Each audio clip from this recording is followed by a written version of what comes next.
Good morning, everyone. Welcome to this morning's Learning and Families Committee. Welcome, everyone. Going to ask Andy if there's apologies and/or subbies, please. Andy. Yeah, we've got apologies from Councillor Carr with Councillor Harvey substituting for him. And I also see Councillor Illingworth, who I know is a subby, and you did tell me so. For Neil. For Neil, thanks. So welcome, David. Thank you. Thanks, Andy. Declarations of interest from members, please. All good. Now, there's a variety of minutes there. I'm quite happy just to agree them all in a winner, but obviously if anybody does have any questions or comments on them, then I'll be quite happy to take them. But if there are none, can we just agree all the relevant minutes, please? Thank you very much. And we now go on to paper number 4, the first substantive paper of the day, which is SDS Strategy for Children, Young People and Families 25 to 30. And Aaron, I think you're going to introduce that, please. Thank you. Thank you, Convener. I'm pleased to introduce the Children and Families Social Work Self-Directed Support Strategy 2025 to 2030. The strategy provides a framework for how self-directed support will be further embedded into practice to ensure children, young people and parents and carers who are eligible for support have the choice and control over how that choice is provided to improve their lives. Yeah, sure. It's important to remember that self-directed support was introduced to transform social care by giving people more choice, control and independence over the support they received. The refreshed strategy outlines the legislative background and key issues that have been impacted on families since the COVID-19 pandemic, resulting in reduced choice of service provision and SDS packages being negatively affected. In addition, demand often outweighs the availability of appropriate support services. We are witnessing a rising demand for self-directed support due to more children and young people being identified as having additional support needs. One of the aims of the strategy is to introduce a resource allocation system to provide guidance, clarity and fairness when allocating resources and funding to ensure that the most vulnerable children and young people have their needs met. The strategy is aligned to the promise and the UNCRC, which places the views of children, young people and parents and carers central to their decision making. The 12 principles of self-directed support published by the Scottish Government in 2021 and updated in 2024 are enshrined within the ambitions of the action plan within the strategy. All strands are necessary when maintaining and improving people's experiences of SDS and cover the 4 main themes of support, supporting people's experiencing, workforce competency, organisational systems and culture, and leadership. The 4 SDS options supports are outlined within the strategy, allowing families and carers to decide how much involvement they have in choosing the services and supports that will support their children and young people in the needs that they have. The strategy intends to provide consistency and clarity in how the Council will continue to promote and embed SDS to ensure we continue to meet the needs of those who are most in need. Convener, I'm accompanied by colleagues who compiled the SDS strategy today and will be happy to take any questions. Thanks very much, Aaron. Questions, please? Councillor McPherson. Oh, thank you, Convener. My question relates to page 29 and something that you've already alluded to in your introduction, Aaron, which was the commencement of the COVID-19 pandemic and the reduction in the availability of service provision for respite and personal care for children. I'm just wondering why. I mean, there are obvious explanations, but is there any specific reasons why it was that provision has reduced so significantly, and what's the prospect of being able to return to that provision to pre-pandemic levels now that it's been some time? I say that because I know in Appendix 2 that parents and carers, that's one of the resources that they specifically identify as something that they would like to see sort of overnight and weekend respite care. Thank you. Thank you, Councillor. I'll ask Sheila Wilson, who was our operational manager who developed the strategy, to speak to that. Sorry.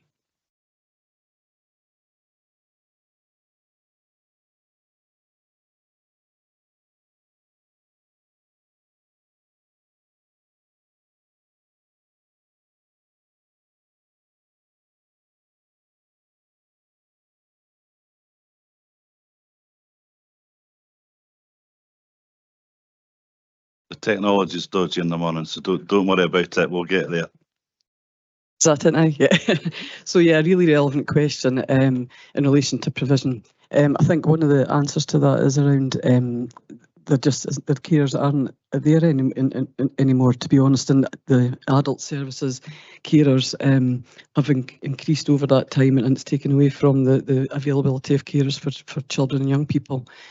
So it's a significant issue affecting the families that we have with children with significant needs. That there's just not the provision, which is why, as Aaron says, we're looking to procure our own service to be able to ensure that the children that are in most need get the service that they need. Thanks very much for that. Thanks, Councillor McPherson. Bailey Ahern, please. Thank you, and thanks for the report. My question is on the engagement with the third sector, and how do we improve our connections with the third sector? And what are we going to do with regards to funding, increased funding? Because it's difficult for the councils, we well know, as we're going through at the moment. It's even more difficult for the third sectors trying to provide support as well. So, two-part question: what are we doing to improve our links with the third sector, and what are we doing about ensuring the budgets are there for an increasing demand? So I'll ask Sheila and Sharon to speak to that. I suppose just kind of as a bit of a context to that, what we've found over the last couple of years, it's not been so much of an issue of the money not being available. It's actually been of the provision not being there to actually meet those needs. So in terms of the earlier question, we were talking about a real reduction in the availability of those support services, whether in rural areas or in kind of more urban areas. And that was a direct consequence in terms of the pandemic and how a lot of those support providers actually were no longer able to work, which meant that the workforce then secured employment elsewhere, and they've never really been able to kind of get back up to strength in relation to those numbers again. We have tried to support them.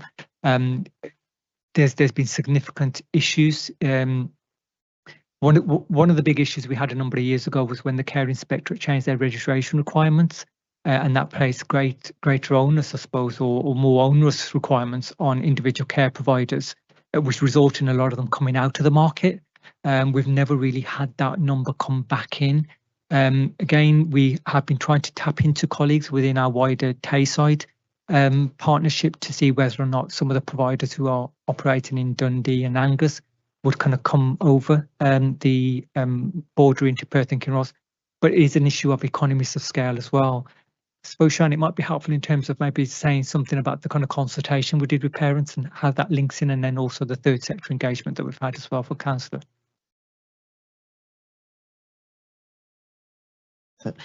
Yeah, I would like to start by saying we actually have a very good relationship with our third sector partners. We rely on them significantly.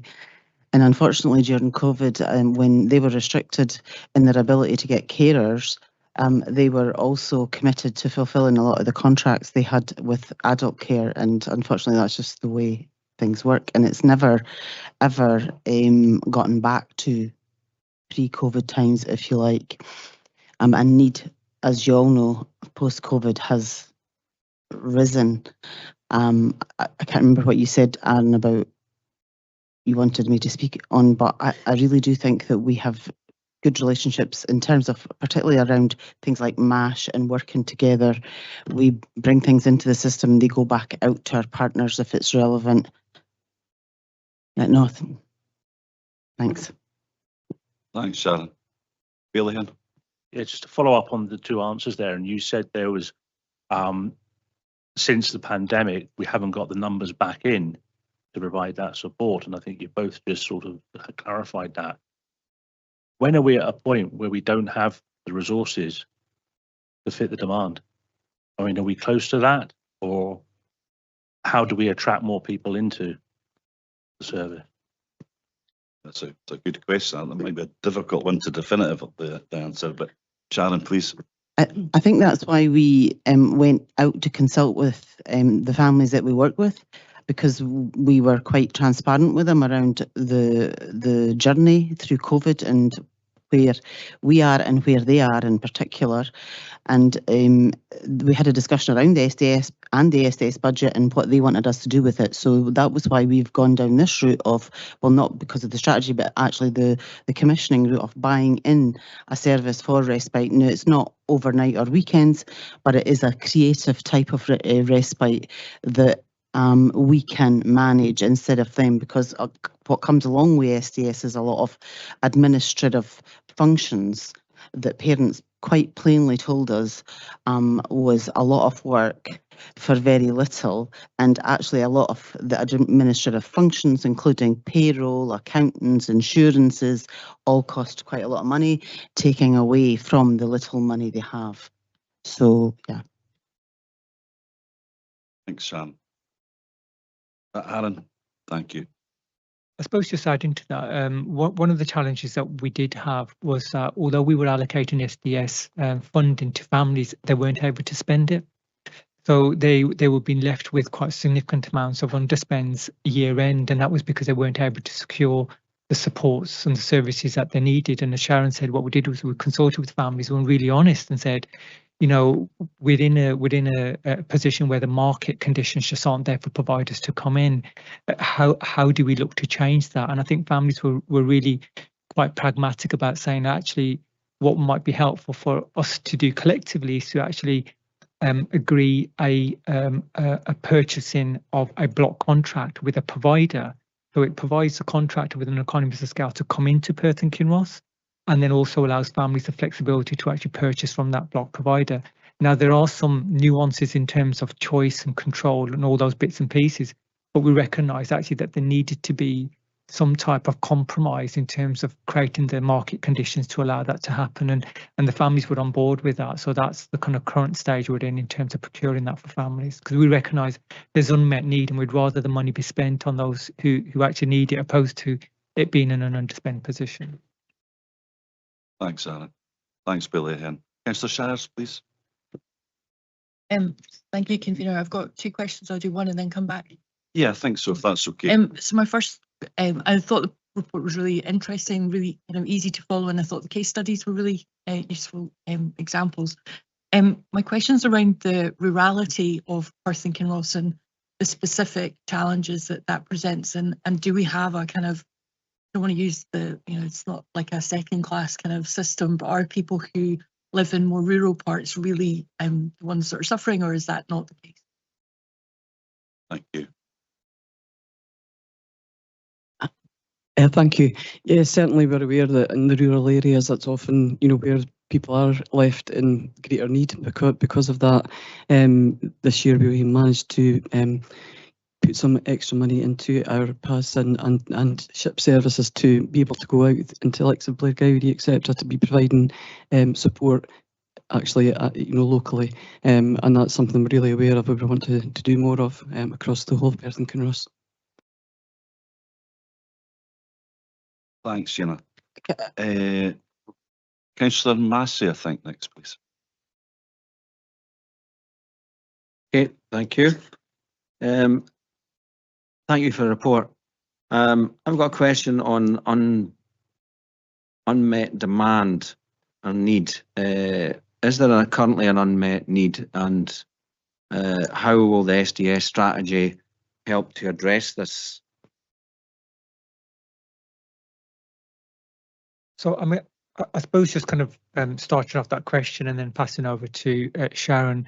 What we're noticing is a really changing profile of young people who are coming through our services, and that will be shared by colleagues in education and learning in terms of the additional support needs state as well. And that kind of complexity has grown. We're requiring additional support staff and different types of services than we've traditionally held. I've said in my kind of previous role as Chief Social Work Officer, that we are having young people who are surviving birth and are kind of reaching into their teenage and adulthood years, and those individuals with the intervention of medicine now have really complex needs, whether that's care needs or whether that's support needs. Is really challenging for families to maintain. And I suppose what we're trying to do as a service is ensure that we're providing that wraparound support. I suppose we need to be really honest about the limitations in terms of the fundings that we have. And I think that's the reference that we've made in terms of the introduction of the resource allocation system to ensure that there's more fairness and equity in terms of how we are deploying those resources. Unmet need, I think we've just spoken about. There is unmet need there, and the unmet need is predominantly because we don't have the service providers in place who are able to meet that. Sharon, is there anything in addition to the unmet need? Yeah, I guess I mentioned earlier that we are seeing growing need. I think I know the schools are seeing it, so we are also feeling it. And so that leads to unmet need, regardless of how creative we are being, and we are trying to be really creative working with our partners and parents.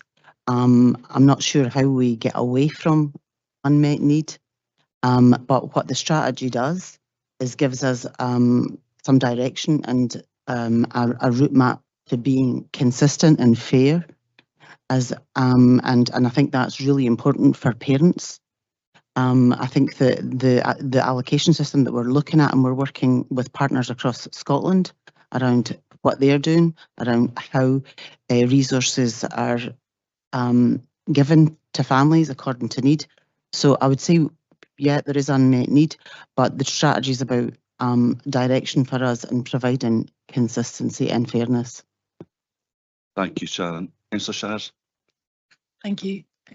Sharon kind of alluded a little bit to what my question was going to be, which is about where we sit within the national picture. And Aaron had referenced discussions with providers in Dundee and Angus, but what is the national conversation about this? And are we looking at our comparator local authorities or other rural local authorities to see what lessons can be learned there, and what discussions are being taking place with national government about this? Because it's clearly, in order to have fairness, it's got to be supported. No, indeed, Councillor Shires. Sharon, Sheena? Yeah. Thanks, Sharon. Yeah, we are working with our colleagues across Scotland. We work closely with Social Work Scotland, and we attend a lot of the meetings. It's interesting that it's only probably late last year that there's been a lot of conversation and a re-emergence of the group for disabilities across Scotland, and we have officers involved in those groups and subgroups, developing the allocation system, looking at their resources, generally sharing how well each local authority is performing, and are there things that we can they learn from us? And I know that we feel that it's difficult and there's quite a lot of unmet need, but sometimes in comparison, it doesn't feel like we're doing too bad. If we could be doing better, I wouldn't be being honest if I didn't say that. But yeah, we could be doing better. Thank you. Sheila has something to add. Yeah, just to add, we do a lot of work within Control Scotland, who have, they work with a lot of local authorities across Scotland, and they do a lot of training and giving advice and guidance. And that's another way that we're kind of keeping an eye on the national picture, taking into account what's happening across Scotland. Thanks, Sheena. Councillor Stewart, please. Thank you. We're hearing that there appears to be a lot of flexibility within the teams, but I was just wondering, is there changing needs in our young people? Thank you.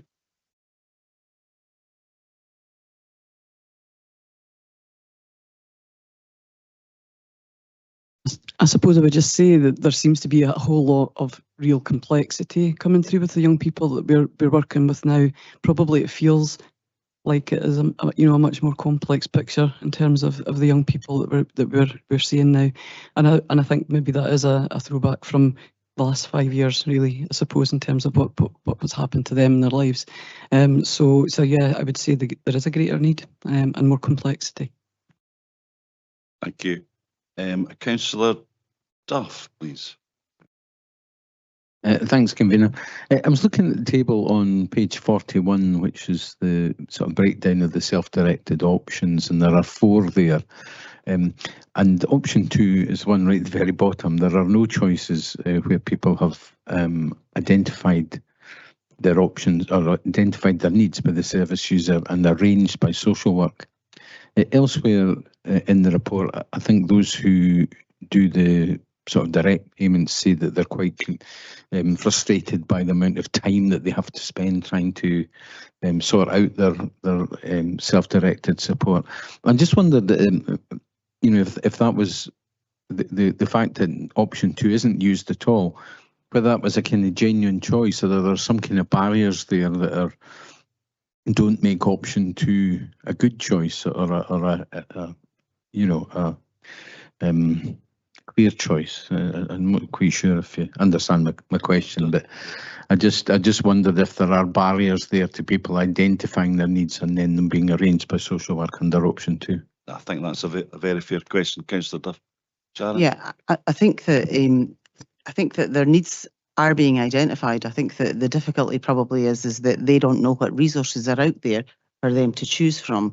And I would say probably since the start of the Act, the SDS Act, for the last 10 years, I guess, as a council, we've promoted option 1, which is people get their own funds to make choices and how they spend it. And we went down that route at a time when actually there was choice.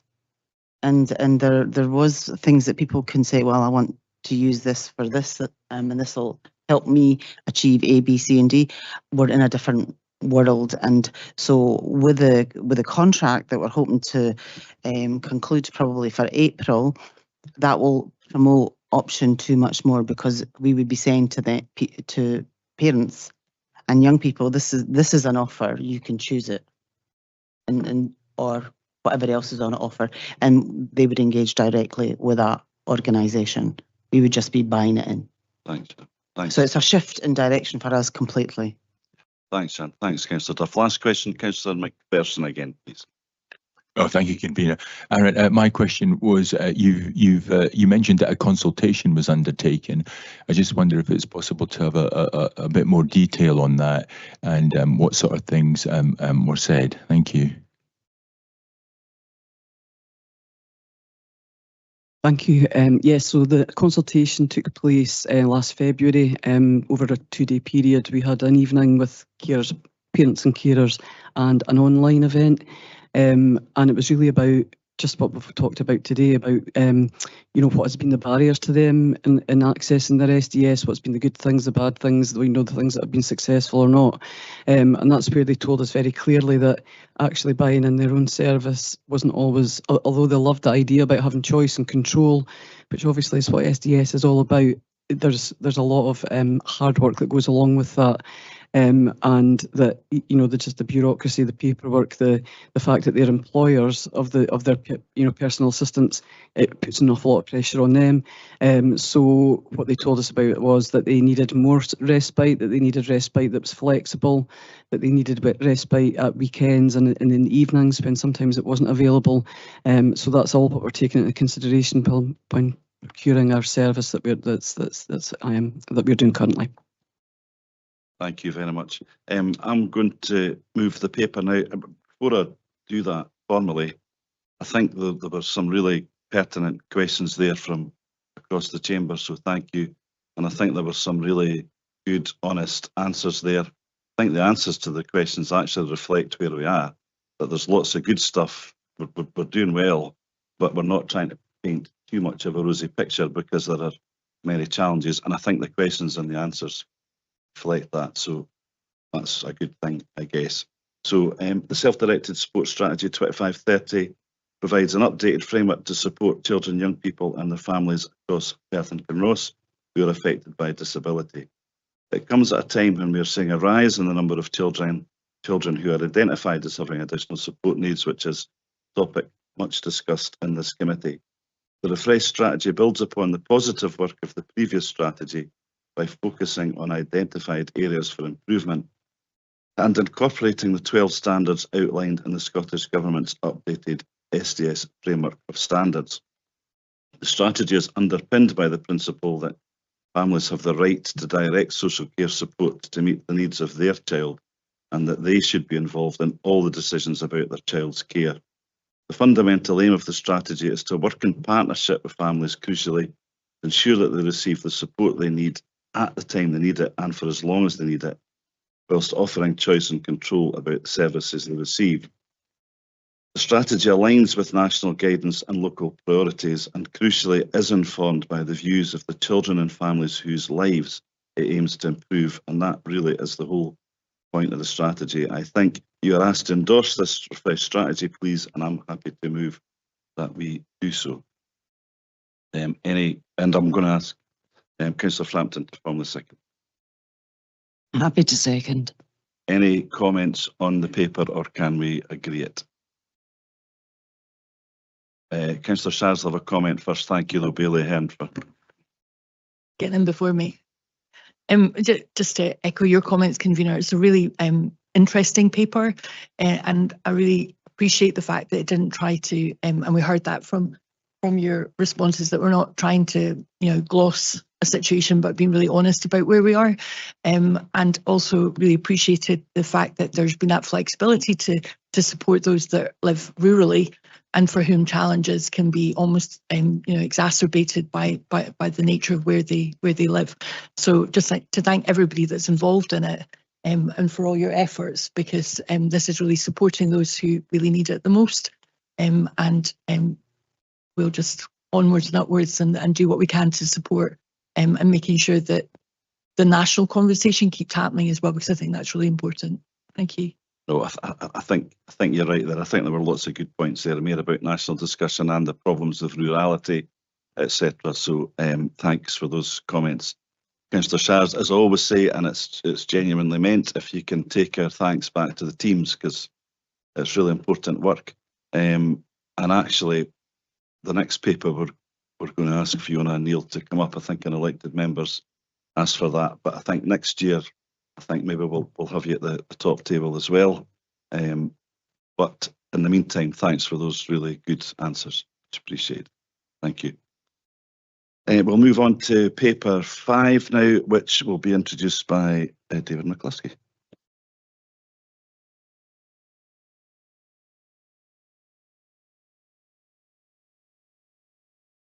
Thanks very much, convener. So I'm pleased to introduce the Raising Attainment Update 24-25, which provides an update on key achievements for the academic session 2024 to 2025 and progress against the Raising Attainment Strategy, which was approved by Learning and Families Committee in March 2024. The report provides information on key performance measures guided by the priorities set out in the Scottish Government's National Improvement Framework for Education. These focus on improvement in numeracy and literacy attainment, closing the attainment gap between the most and least disadvantaged, improvement in the health and well-being of children and young people, and improvement in employability skills and positive destinations for all young people leaving school. The data demonstrates improving attainment at all levels. The percentage of primary pupils achieving expected levels in literacy and numeracy is showing continued upward progress, with attainment to S3 showing similar improvement over time. SQA data for 2025 indicates that there were increases in the number of ATC passes at National 5, Higher and Advanced Higher when compared with 2024. For our breadth and depth measures, that's the number of qualifications that young people sit as well as the level they sit them at. The percentage of S4 pupils achieving 5 qualifications at National 5 has increased, as has the percentage of S5 pupils achieving 3 qualifications at Higher. However, there's been a decrease in the percentage of S6 pupils achieving 1 qualification at Advanced Higher, so we know there's scope for improvement.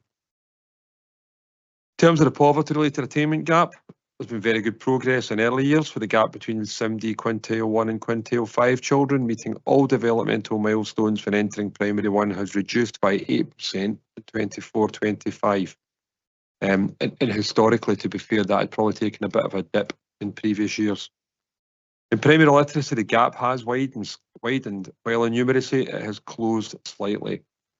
In the senior phase, there's been good progress, particularly when viewed against the national picture for National 5 and higher.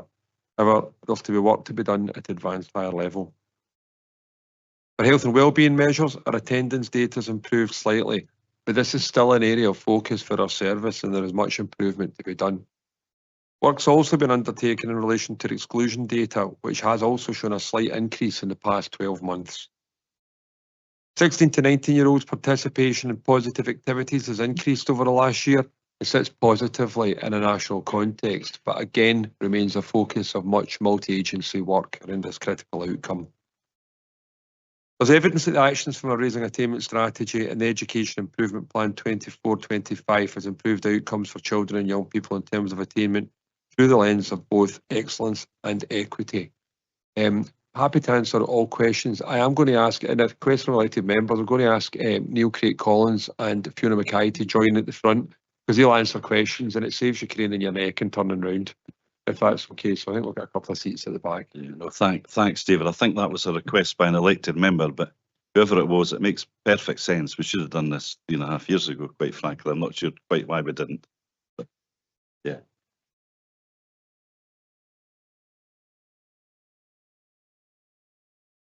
Thanks, both. Give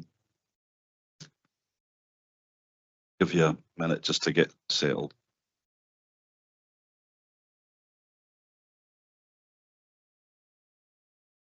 Councillor Kigali, I think you've got the first question. If you can do one at a time, that would be appreciated. Thanks, Noel. Yeah, that's fine. A question, I suppose, on what seems to be the most glaring difference in there is that numeracy is getting better and the literacy gap is getting worse. If you could just talk a little bit, I suppose, about why that is and how we close that, because I suppose to someone that's not a professional, it does seem somewhat counterintuitive. Okay, thanks, David. Thanks, Noah. No, thank you. And it probably comes through that the twin objectives that we have, which are to improve excellence and overall excellence, as well as closing the gap between quintile 5 and quintile 1. So last year we made some significant gains in our numeracy outcomes, but the bulk of those gains were made by the children who come from the most affluent households. Now, that had an overall effect of improving attainment for children in PKC overall as a percentage, if you like. But because the bulk of that gain was made by that group of children, that widened the attainment gap last year. So there was a bit of reaction to that, and there was a bit of targeted work that went on in terms of numeracy for that other cohort of children, and that's helped close the attainment gap this year.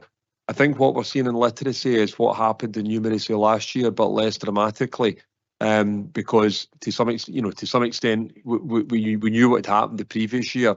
So we tried to use our PEF and CEF spending a bit more creatively from the beginning to make sure that we were kind of hitting all cohorts at the one time.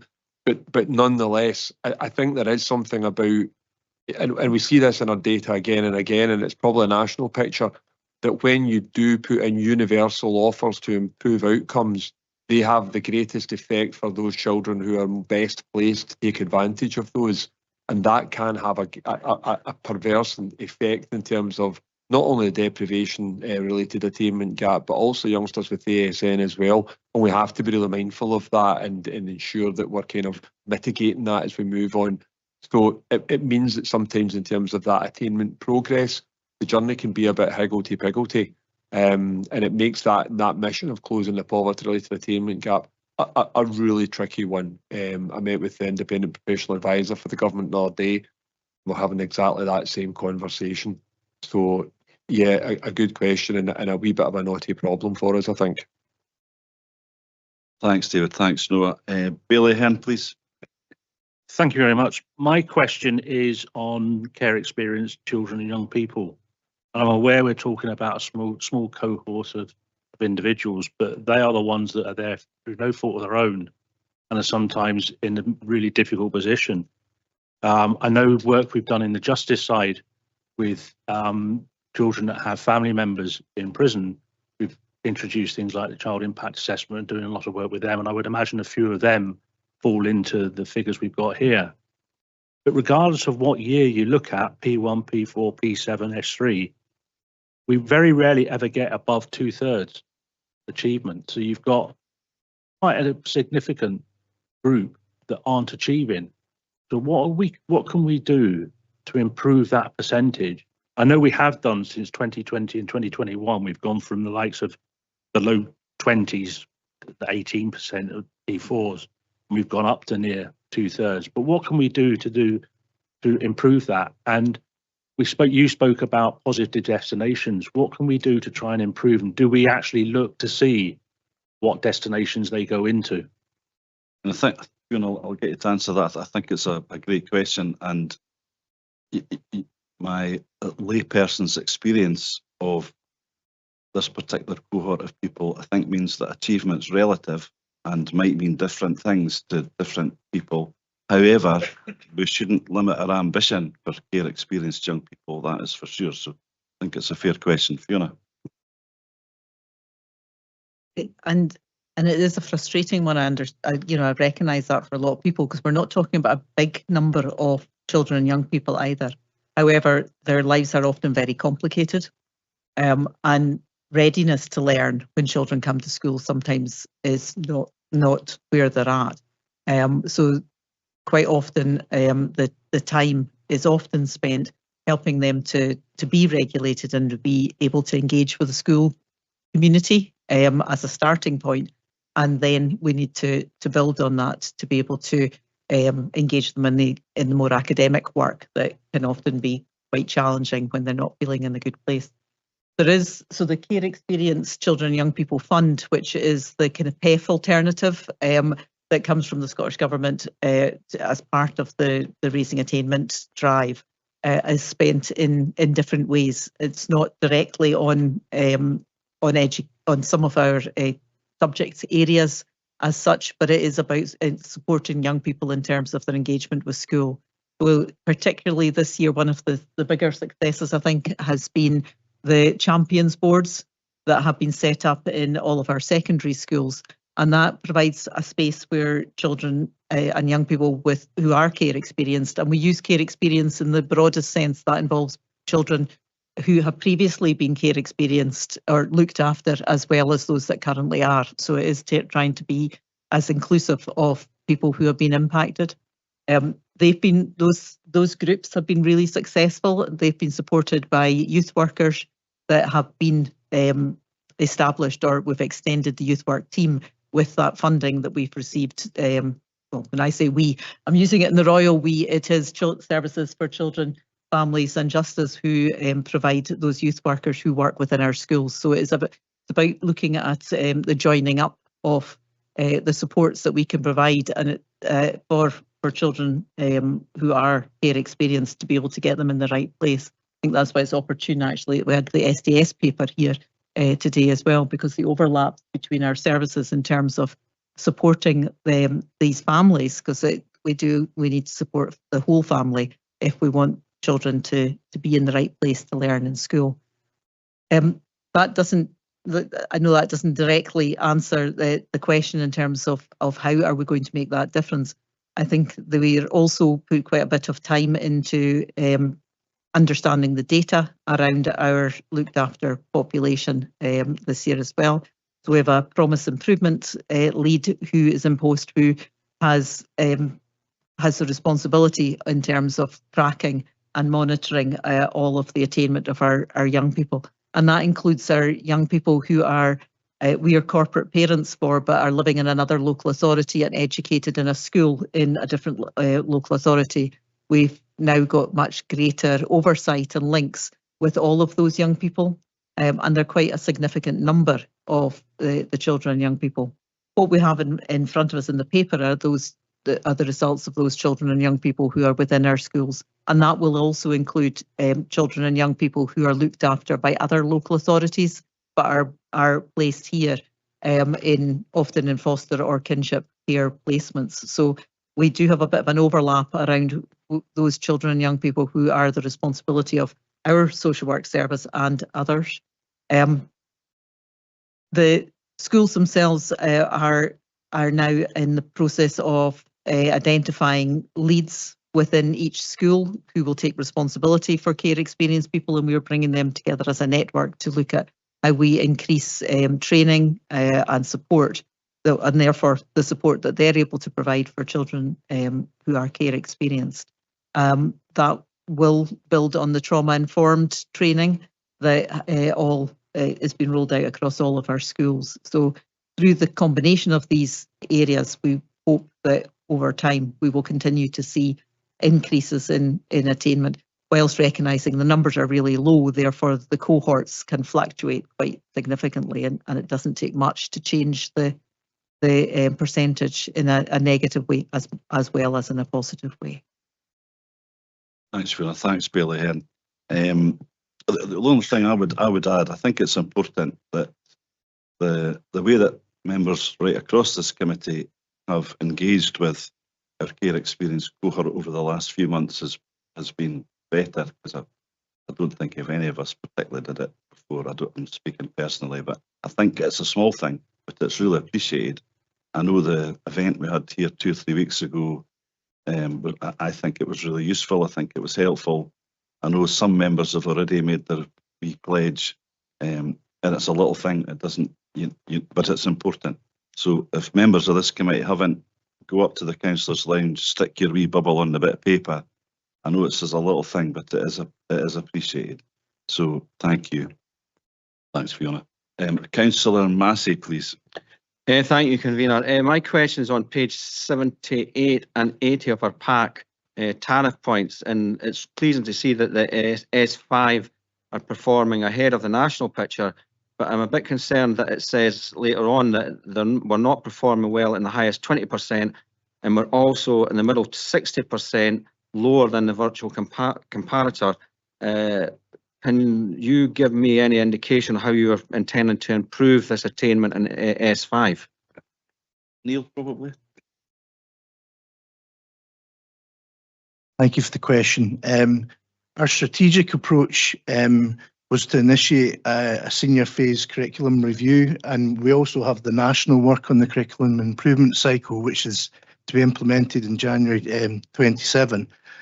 So we started that process with the event on the 27th of January in St Matthew's Church. We at that event we established the principles of curriculum design, because curriculum is really closely connected to engagement within learning and teaching, and it enables a wider cohort of young people to be able to stay on and to be able to achieve using both the SQA and SCQF qualifications. We have, as you can see from the data, a really strong foundation in SQA, higher and nationals.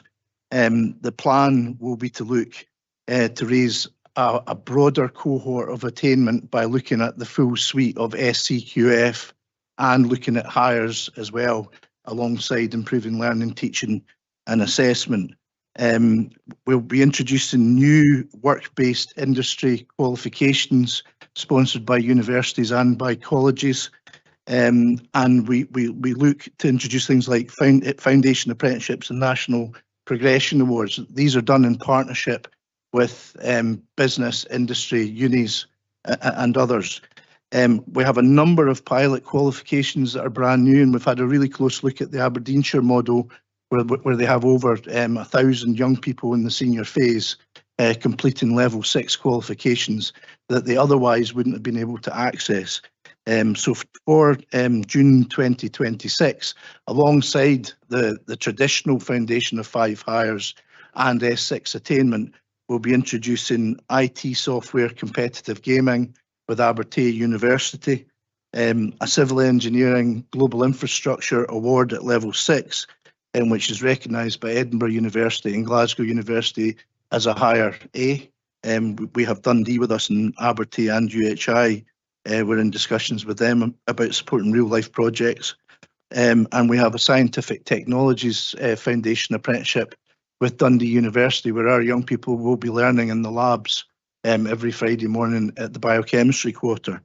In addition to that, and this is just for June 26, so it's just the initial pilots, We have a business skills foundation apprenticeship set up in Pitlochry and Breadalbin as a pilot, and also a creative and digital media pilot there too.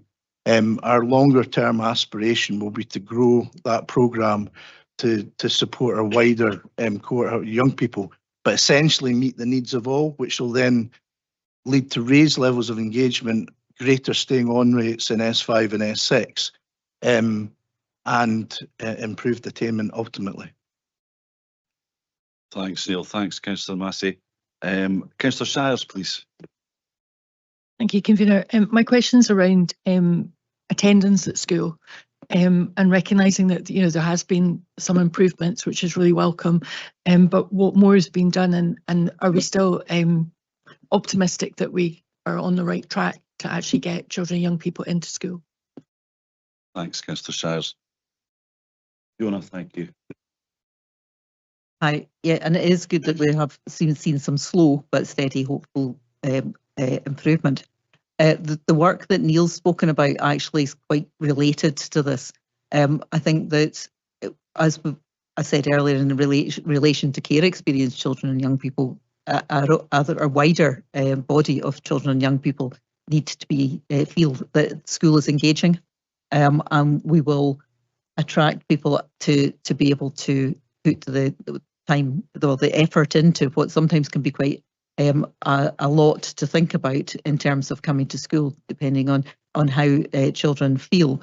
If they have got something that they're really looking forward to that day, and so we need to make our schools as engaging as possible. And actually, the review of the curriculum is probably key to how we are going to address and continue to improve our attendance. But that's not to say that we haven't got to provide and continue to work on some of the other areas as well. We continue to work with partners around the support and encouragement to address any family-related issues that might be deterring children from being able to attend as frequently as they can. We'll look to use our focus on engaging young people in projects and at a much younger age to support them to have their needs met, to be able to. So the time and effort that's put into improving assessment and child's planning will be key to how we take some of this forward as well, because we need to support children and young people to address the barriers that often will come in between them and their learning that makes school very difficult to attend for them. So it is a combination of approaches that we will continue to take, improving the support for additional support needs, improving the curriculum and the engagement that we can provide within schools, and we hope to see that we will continue to make that difference, particularly at a secondary level, because our primary schools tend to have regained where the position they were at. But I think the secondary school, particularly where we're looking at transitions and curriculum, will be significant. Thank you. And I do think what Neil was, yeah, of course, go on, Neil. Yeah, just to add to that, the first phase that I just talked about was senior phase pilots. But actually, what we would really like to do is have really exciting project-based and interdisciplinary learning all the way from nursery, so that we're building skills from 2 all the way through to 18, which means bringing our secondary colleagues together with our primary colleagues to plan that out together so that it's cohesive and progressive, and then that leads to greater levels of engagement throughout. If you look traditionally at the hires at national, it's about 30% of young people. So we've got a significant job to do for the 70%. But it is possible. There are models out there, so that's what we'll pursue. Thanks, Neil. I think making school as relevant as possible to as many kids as possible, what you're trying to say there, but thank you. Councillor Duff, I think, please. Thanks, Convener. My question is in relation to the last paragraph on page 84 of the report, and it reminds us that children moving into school this year were those born in the immediate aftermath of the arrival of COVID. and that obviously these children had limited opportunities for social interaction and during that early development stage. It goes on to say that speech and language is an area of particular concern, presumably exacerbated by arrival of COVID. But I just wondered, where are we in terms of therapy and therapists in relation to speech and language and other resources to help in this area? Thank you. I think that's you, Fiona, please. We continue to work closely with speech and language therapy. We've recently entered into a new 3-year contract with them. Previously, we had a 1-year ongoing rolling service level agreement. This provides a bit more focus in terms of a 3-year contract. And we meet with them on a regular basis to review the direction of travel in terms of that contract. The part of that has been about agreeing what we gain through the contract, but also what speech and language therapy provide through their NHS funded work as well, because predominantly they are an NHS service that supports our children and young people. Speech and language therapy are not the only service though that we engage with to support speech, language and communication needs. We also have a contract with Call Scotland, which is part of Edinburgh University, and they support our learners where there's a high degree of assisted technology required to help them to engage with their learning. So that contract again is a 3-year contract that we will look to build on. We're also supporting other communication opportunities, I suppose, through increasing use of talking mats to engage with children. So that's about training our staff to be able to use tools like talking mats to be able to deliver it. And we've trained some staff to be trainers of Macathon, which is used increasingly in some of our schools to support those learners that we have who don't use spoken word as frequently. So there's quite a range of different approaches. It's not just about utilising our therapists, which are NHS based. Thank you, Fiona. Thanks, Councillor Duff. Councillor Stewart, please. Thank you. My question relates to page 26 of the appendix about exclusion. And I was in previous committees we've heard about there's a correlation between attendance and achievement.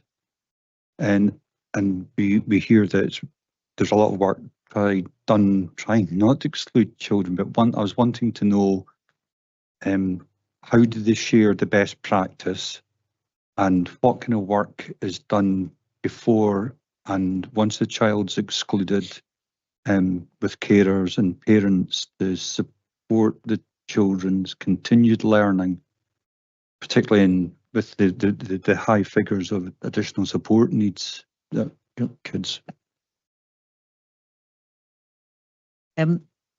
So yes, you're right in terms of looking at the data and seeing the correlation between additional support needs and exclusion. We can see that in primary, almost all of our young people their additional support needs are already known to us. So we have to remember that the purpose of exclusion is to provide time to make the adjustments that's required to reduce the potential of any future exclusions.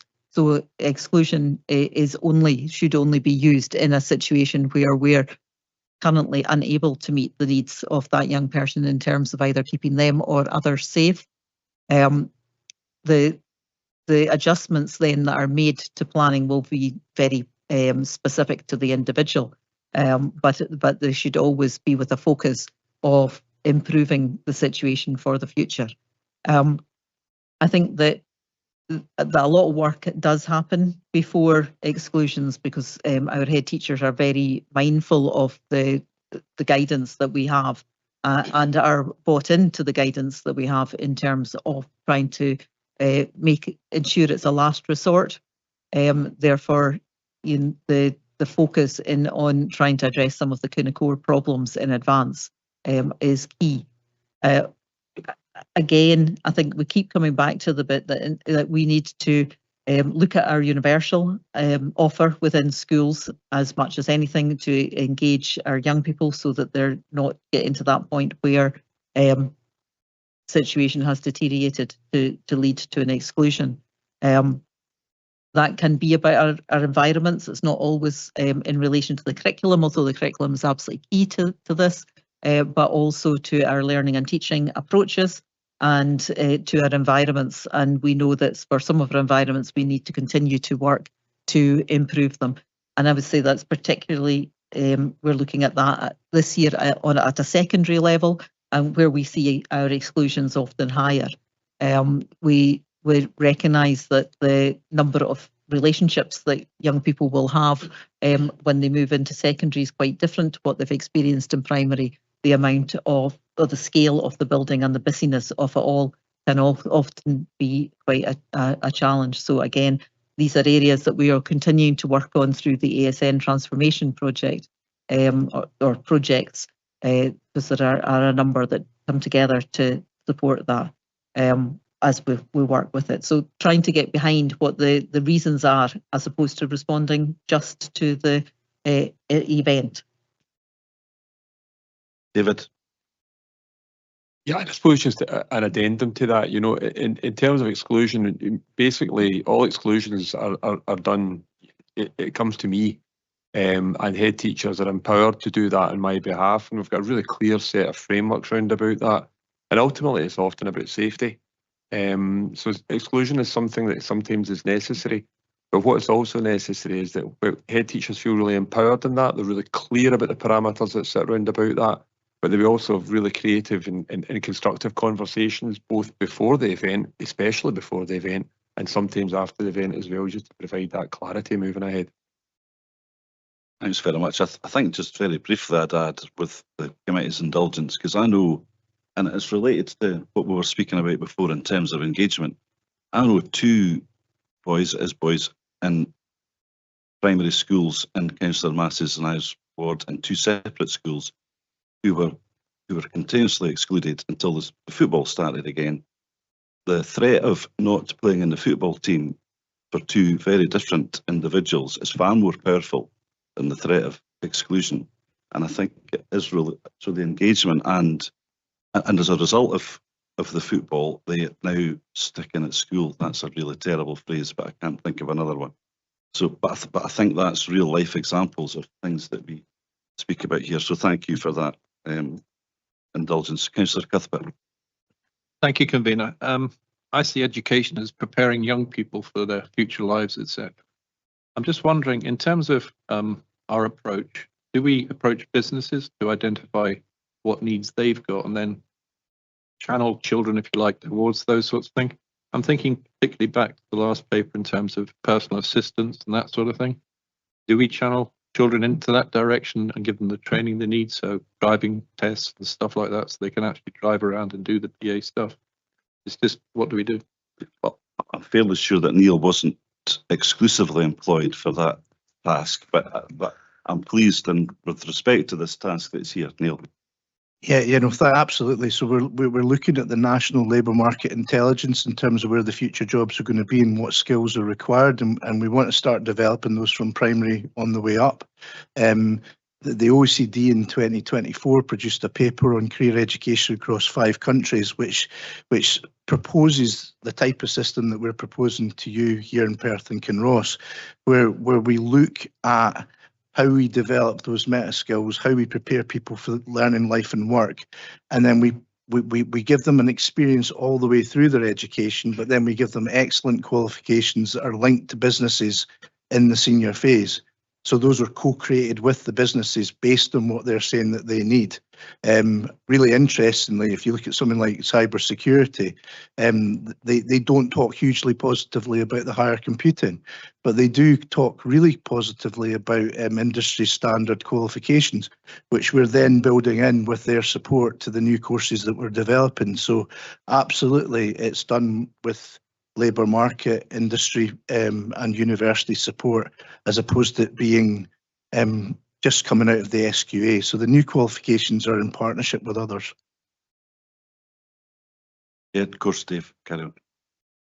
Yeah, I think it's if kids will go to school if they can see a benefit coming from going to school. So if they can see a progression, if you like, and they can actually get qualification that gets them a job, that gets money, so on, and that's important. So thank you for your answer.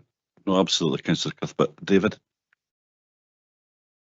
Yeah, and I think it's been interesting, listen, there's a thread here, isn't there? We've talked about attendance, we've talked about exclusion, and we've talked about attainment.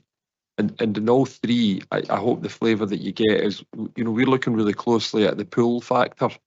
If it's funny when you talk about attendance, you can talk about the push, and the letters that go out and the checks and the phone calls home, and that has its place. However, we are really clear that what we have to do is we have to create a product, if you like, which is attractive to our customers, which are our children, families and young people. So, no matter what we're doing, we have to really look closely at that. And sometimes in education, we can be guilty of, well, this is the courses we offered last year, so we'll just do the same this year because, the timetable's written in a secondary context, for example. But so that is, if you like, a common thread that weaves its way through all these areas that shows that there's maybe a wee bit of it's disengagement ultimately, yeah. Thanks, David. Thanks, Councillor Cuthbert. We're going to start with second questions now. At the moment, I've got Noah, Bailey Hearn, Councillor Shire, so we'll kind of throw out the last call if that's okay. Noah, please. Yeah, there's in the papers it does draw out a divide in P1 milestones between boys and girls. So boys are sitting at 25.7% aren't meeting milestones compared to 17.5% of girls. And I was just wondering what the strategy is and what's being done in closing that gap, and whether this is potentially another thing where, like my question earlier, it's not an accountancy trick, but a numbers thing here where this balances out over time, whether this is more of an ongoing challenge that we're not managing to get on top of at the moment. Thanks, Noah. David? So no, it is more of an ongoing situation, Councillor Kigali. It's something that we're aware of. It's something that we're not alone in. There's that early years journey. So there's the journey from birth through to that preschool environment. And there's something about how children are supported at home. There's something about different learning rates as well, because one of our great conundrums is that when we actually go through to the end of the school-based learning journey, it looks far more equalised than it is at this stage. So there is something developmental round about that. I think what I would say to you is that, my first time in front of this committee, really, in my previous role, when we're looking at this very report, it was 2 years ago, and we'd taken a bit of a dump in developmental milestones, and part of the rationale was, but there's more boys in that particular cohort than there are girls. And I thought that was just a bit kind of, oh, well, that's what we've got and that's where it is. So the early years team have done a lot of work in terms of looking at boys and their learning styles and the kind of different learning styles that might suit them in terms of their progression. And without being particularly gender stereotypical, what is it that's going to meet the needs of boys in a different way? And looking at some of the things that we do in terms of play-based learning. There's other folk that luckily we employ that are far more expert in that picture than I am and could explain it far better. But I guess the answer is no, that this is a trend that that's been with us for a long time, and not only us, but we don't just accept it. We're actively trying to get under the surface of it to make improvement. Thanks, David. Thanks, Noah. Bailey Hearn. Thank you. And it'd be unusual for me not to get through a committee without asking about ASN. But I'm going to go back to the exclusions and the statistics that are in front of us. And that's a very high proportion of the people that are excluded have ASN. And if you read that as it is there, you would expect if you've got ASN and you're in school, you're more likely to get excluded than those that don't. But that's not the case. And David mentioned there that in a lot of the cases of ASN is safety as well. Well, I know for a fact that there are quite a few of the exclusions that had nothing to do with safety. So is there an inability of some staff to manage ASN situations or situations where it involves ASN pupils? And what can we do to reduce that? Because that's a very high, if you take there's 176 pupils, and it doesn't tell you there on the secondary as to what the 132 was out of the those that didn't have ASN. But for me to have 78% plus of the people that excluded have ASN, there has to be something we're either doing wrong or there's a misunderstanding of staff in terms of managing situations. And how do we get round stopping that reduction? Because as David said, in some cases, and quite rightly so, you need to remove that person for safety of themselves or others, but that's not the case in every instance. Thanks, Billy, and you certainly don't have to. I don't think you did apologise. You don't have to apologise for your questions on ASN. I think everybody in this committee knows that you're well-meaning and engaged in it. So, Fiona.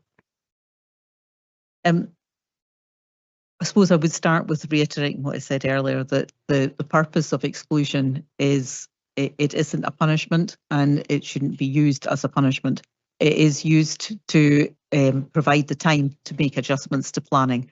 And that's where we would anticipate that most young people, if they get to that stage of being excluded, we would have hoped that their needs had been identified in advance. And therefore, we recognise that at times that needs will still continue to be evolving and require adjustments to planning at different points. Ideally, you always want to get in advance of something significant happening that results in somebody not being safe. Because I would say that predominantly an exclusion should be around only taken in a situation where it's not possible to keep somebody safe without making significant adjustments that perhaps take a couple of days to put in place. So I would be happy to have a discussion out with committee if there were situations where you feel it's been used in a different way, because that's certainly the guidance that we would have would suggest that it should be around that bit about keeping others, young person themselves or others safe, or keeping the school community as a whole safe. And that might be about disruption and escalation that it's been generated through behaviours that requires to be interrupted and additional supports put in place for that young person so that that behaviour does not continue longer term. But I would say that we would always be expecting there to be adjustments in planning. Where a young person is excluded and hasn't got identified additional support needs, it should always prompt the need to check that that's still the case, and whether it's something else that is unknown to the school that might be impacting on the behaviours at that time. Otherwise, the majority of our young people are often very compliant with the kind of community of the school and want to be there. Therefore, we need to understand the reasons why that they might not feel like that at the time. As Councillor Rebick said earlier, sometimes it can be about that wider influence of the community that they're in. So the football team or it's some individual that's not necessarily a teacher that can help to do that. We need to understand if there's been something that's coming in place that might have interrupted what might create safety or a feeling of safety for that young person. So part of the other question was about the staff. So have there been any instances where the staff have not had specific training or understanding of the situation, which has possibly allowed it to get out of control? And had there been better training or better understanding of that member of staff, that incident probably wouldn't have led to an exclusion? There will be some instances where that is the case, where there might be additional training required. We train our staff in de-escalation procedures through CAM. That's a recognised provider of de-escalation and physical restraint. We don't use physical restraint in very many situations, and only people who are trained are able to actually utilise that. Therefore, if we have a situation where a young person's additional support needs has led to a point where they need physical intervention, then that could lead to having to pause the provision that we're able to provide them at that time and train people in new techniques. So there will be occasions when the further identification of need leads to further training required for our staff, yes. Thank you, Fiona. Thanks, Billy. And the last question from Councillor Shaz. You convener. obviously the focus of this paper has been on raising attainment, and we've heard some really encouraging feedback from officers. Thank you very much. And I apologise I didn't get to the event last Tuesday because I was at another meeting, sorry. But my question is around the sort of leadership culture that we have across the whole of education, children's services and services for families. And are we confident that we've put in place the building blocks to develop that culture of leadership and to make the changes that you've outlined? I'm 19 years nearly a counsellor, and I've seen that progression through, and then you see the sort of batches of retirement of head teachers and deputy head teachers, etc. And a lot of us sit on the panels where we appoint new head leaders, and you hear all the positive things that are said at the interview, and it's just that reassurance that we have everything in place to continue building on that culture, so that we can actually deliver this raising attainment strategy. I think David will answer. I mean, I think just one, hopefully not glib comment that I would make, and your reference to it, is that anybody here that sat on an interview panel the last 3 or 4 years has done a bloody good job as far as I'm concerned. But David should probably answer the question more professionally than I just have. Yeah, so this is one of our 3 pillars actually for improvement as a local authority.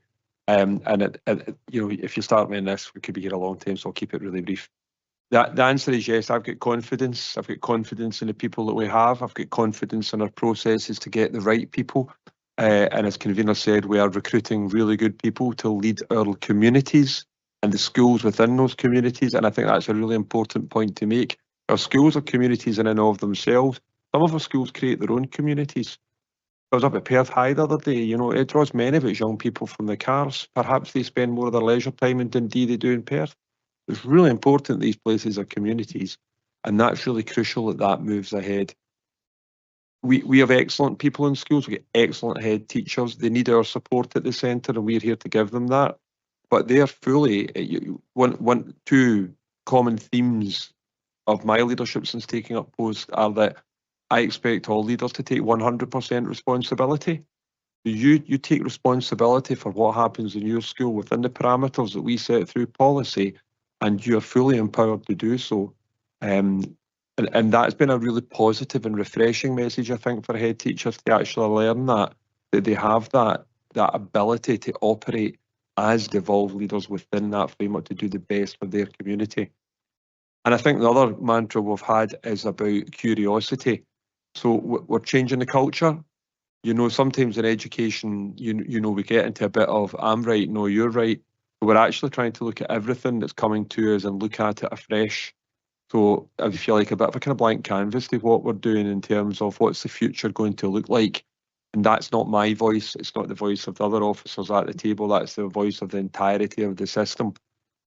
And I think for leadership to really thrive and for us to make, we are performing well, but to make that quantum leap that we need so that we're outperforming everybody at everything, we actually need to empower that 100% leadership in every person within the system. There's 3,000 employees in education and learning alone. And if all 3,000 of those employees operate within their job profile effectively, we will move to the stratosphere. So, that's not something I'm able to do by diktat. So that's about culture, it's about recruitment, it's about professional learning and development, it's about valuing people, but it's also about people seeing the fruits of the success that they build within their own settings, while actually helping them to understand that they're part of a larger picture. And I think that the employee satisfaction survey is really important in that. And I think there's still work to do there for us. Thank you, Councillor Shaz. Thank you, David. I mean, I think it's been really important, your pledge to visit every school in your first year, which I suspect you might be starting to regret. But actually, I think that's been really important, to be perfectly honest. And I think it's important that I say that as well. I'm going to move the report now, if that's okay. I didn't write anything because there's so much in here. It's just, I find it really difficult just to summarise it. But what I would say is that I think the report does recognise that there is a COVID legacy. Some people don't like to hear that now. They think it's gone. There is no question there's a COVID legacy still in our schools, in my opinion. I think the report recognises the whole family approach. I think, as Councillor Cuthbert alludes to, we need to give children a reason to go to school, which is even more important post-COVID than it was before. I think giving them real life projects is really important, as Neil alludes to. I think for the first time we're trying to get the parity of esteem between academic and non-academic real. I think that's really important. And I think the last thing I would say is that the curriculum does need to be relevant to where we are in society now. Neil has started to do that work, and it's really important. I think I was invited up with Neil and a couple of the team to Abertay, I think it was about November. I didn't quite understand how important it was. I was kind of going along because I was invited, but when we were met at the door by all the high Hegians and ushered into the boardroom and given coffee and the best biscuit, I realised that this presumably must be quite important, therefore, and I better understand the reasons for that now. I think and correct me if I'm wrong here, Neil, but I think last Tuesday we heard from Aberdeenshire that if that 1,000 cohort that do foundation apprenticeships linked to industry and linked to work, of that 1,000, the attainment gap has not only closed but reversed, that actually well-off children do worse in that cohort, and I think that's really interesting and something that we should take cognizance of. So I'm going to stop here and move the report and ask Councillor Frampton to formally second. Happy to second. Thank you. Comments first from Councillor Cuthbert, please. Thank you, Convener. I was just going to pick on one comment during that discussion. Environment in secondary schools. I think it's really, really important, and I'm really pleased to hear that you're looking at it. I think ASM pupils are the canaries in the coal mine to some extent. The bright lights, the loud noises, these sorts of things, the sort of manic environment you can get in a secondary school. Effectively, if you get it right, it's going to help every child. And I think it's a really important focus because many of our secondary schools are really sterile. They've had to take Kinross, for example, and the Lochhaven campus, there used to be trees down the street. They've all been removed. What that does, it means that you get really loud noise. There's no sound absorption. The actual lights are directly overhead. They're really bright, like the ones in here.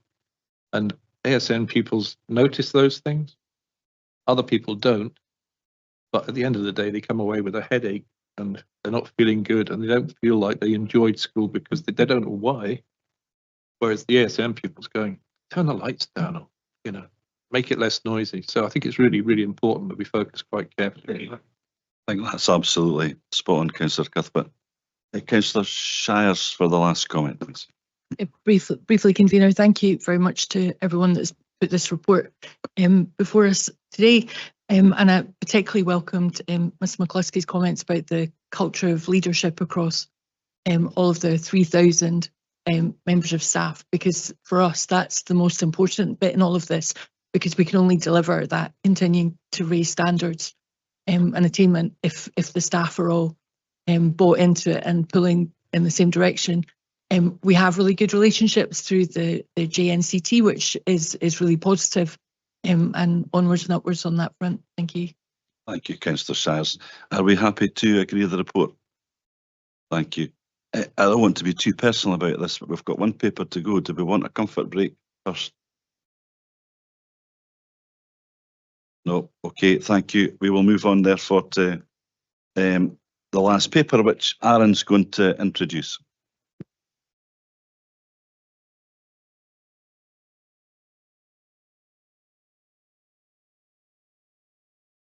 Thank you, Aaron. Sorry.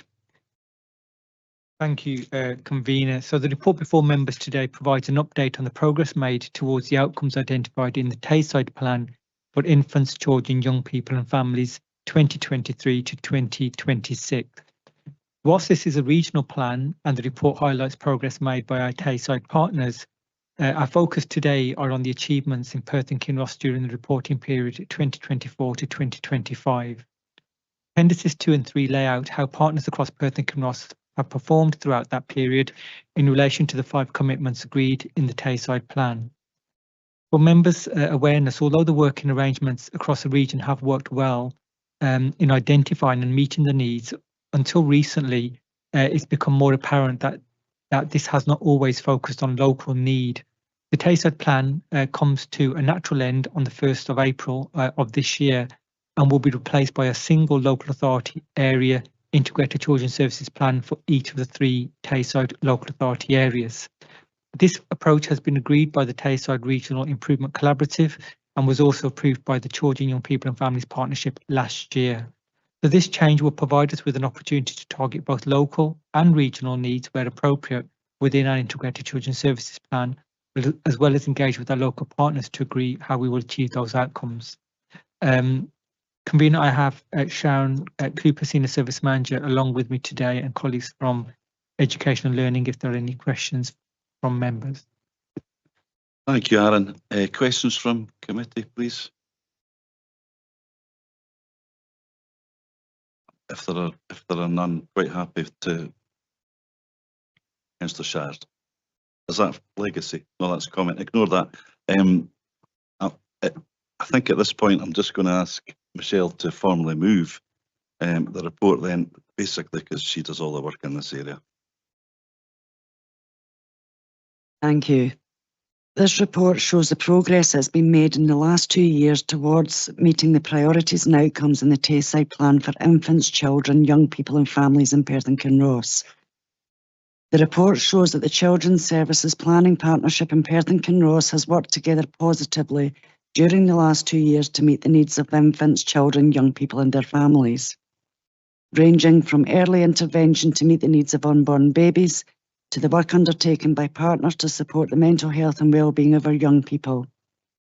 We receive regular updates from the Children, Young People and Families Partnership on the work of the subgroups progressing the priorities. We have heard that due to differing local priorities and patterns of need, the Tayside Plan will be replaced from April 2026 onwards with an integrated children's services plan for Perth and Kinross only. We will have seen in the partnership's minutes progress that has been made on undertaking a comprehensive strategic needs assessment to identify the key priorities for the new plan, which is currently being drafted. A single plan represents an opportunity for our partnership to focus the resources and collaborative efforts, specifically on the needs of infants, children, young people and families within Perth and Kinross.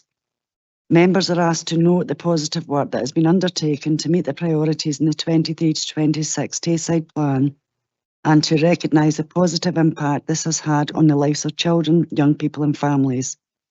I would like to take the opportunity to thank all of our partners across the Children's Services Planning Partnership and our frontline staff for their dedication and support to improve the outcomes for all our children in Perth and Kinross. I'll ask the convener to second. Thanks very much, Michelle. I mean, just informally second, I think it's important to note, although the formal trick, as it were, comes to an end, that collaboration is still going to be crucial, and we will and continue to engage with our fellow local authorities, but happy to formally second. First comment from Councillor Barrett, please. Thank you, Convener. I'd like to add my thanks to Sharon and all the teams for the execution of the Tayside Plan. At Children, Young People and Families Partnership, it's been really encouraging to see the close working across education, social work and the NHS to do the best we can to achieve our commitments to our children and young people, and as Michelle said, including from unborn babies up. I welcome that we recognise that the Tayside Plan has run its course and that it's better for us to focus on our own Perth and Kinross Integrated Children's Services Plan to tackle the particular challenges that we face in our area and to focus on achieving on our particular areas of need and achieving the goals that we're missing with regional collaboration as appropriate, as John said. And I look forward to seeing the plan at the next meeting of this committee. Thanks again. Thanks, Councillor Barrett. I think Sharon and her team are actually really excited to do their own plan, something which I'm not sure they're quite comfortable saying publicly, so I will. Councillor Shires. Thank you, Convener, and I agree with what Councillor Barrett has just said. I think when the Tayside Regional Improvement Collaborative came into being, I think some of us were a little bit sceptical about, where we can, we have similarities, particularly with Angus, but very big differences, particularly with Dundee, just in the demographics and situation. And it's really encouraging to hear, from Neil looking at Aberdeenshire and what they're doing. And if Dumfries and Galloway are doing something good, then we should be looking at that, or Western Isles, or wherever. And it's that constantly looking outwards, whilst recognising that we can continue to collaborate with our partners that we, of course, share health and other services with. So I think this is an encouraging direction. We look forward to the progress. Thank you. Thanks very much, Councillor Sayers. I understand better now why we didn't need to take a comfort break 5 minutes ago. So thank you for that. Appropriate engagement in the last paper.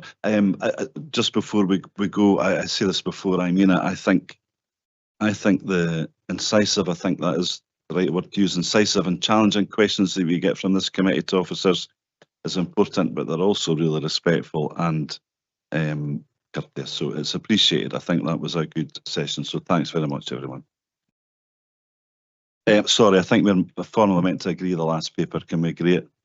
Thank you. Thanks very much. Thank you.